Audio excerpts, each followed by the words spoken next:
Hi, my name is Maddie and I'm a program assistant here at BeAM. I'm going to be demonstrating how to use the pen tool in Adobe Illustrator. At BeAM you can use it to create vector images which can be used for the laser cutters and vinyl cutters in the makerspace. The pen tool can be used to create precise straight or curved lines. Let me show you how to do that. We'll start with this blank artboard. First you'll want to select the pen tool. You can usually find it on the left side of your screen, but sometimes you might not be able to find it. If you can't find the pen tool, then press P on your keyboard and that will select the pen. I also have a black outline and an empty fill. This means when I draw, I will only see a black outline and no fill.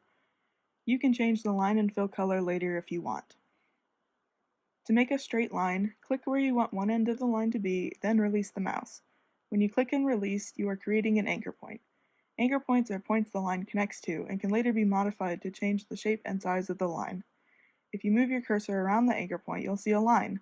You can click and release where you want the end of the line to be. Once you create a line, you'll see another line coming from the last anchor point. You can continue to make lines and shapes by clicking and releasing. If you want to stop making lines, you can just press Escape on your keyboard. If you want the line to be at a specific angle, click where you want one end to be and release.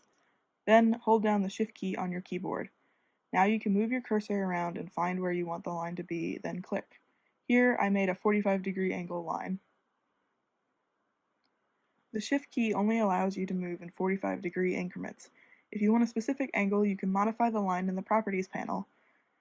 I'll create a straight line here, and I'll select the line. I can go over the Properties panel on the right and change the angle in this box.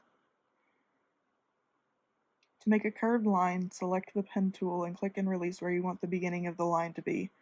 Then find where you want the end of the line to be and click, but do not release it. If you move your cursor, handles will appear on either side of the anchor point, and you can use these to change the shape of your curved line. When you find the shape you want, you can release the mouse. When you release the mouse, you'll see another line coming from the last anchor point you made. You can use this to continue making a shape, again by clicking and holding to find the right shape and then releasing. When you want to stop making a shape, press Escape on your keyboard. To modify the lines, you can use the Selection tool and the Direct Select tool. The Selection tool will let you move and scale your shapes. I can move the shape around and scale it up and down. The Direct Select tool will allow you to modify specific anchor points.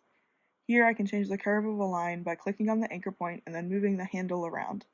You can also change the position of the anchor point by clicking on it and holding it directly. You can combine straight and curved lines to make more complex shapes. If you want to make a curved line after making a straight line, again you can click and hold where you want the end to be and drag out the handles.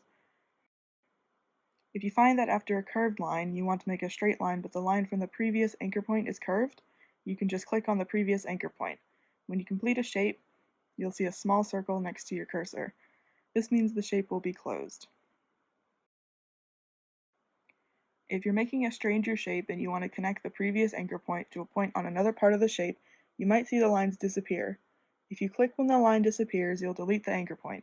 To connect the 2 points, hold down Shift and you'll see that the line appears again, and click at the same time. From there, you can continue drawing. If you want extra help, I recommend finding simple line art and tracing over it. Here I have a cat and I've selected a different color than the outline and I'll practice tracing over it. Have fun creating!